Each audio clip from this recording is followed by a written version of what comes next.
বিসমিল্লাহির রহমানির রহিম। বিসমিল্লাহির রহমানির রহিম। আমি সশ্রদ্ধ চিত্তে তারেক রহমান সশস্ত্র চিত্রে শপথ করিতেছি যে আমি আইন অনুযায়ী সরকারের প্রধানমন্ত্রী পদের কর্তব্য বিশ্বস্ততার সহিত পালন করিব। আমি বাংলাদেশের প্রতি অকৃত্রিম বিশ্বাস ও আনুগত্য পোষণ করিব। আমি সংবিধানের রক্ষণ সমর্থন ও নিরাপত্তা বিধান করিব।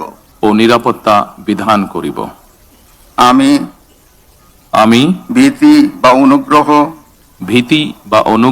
অনুরাগ বা বিরাগের বশবর্তী না হইয়া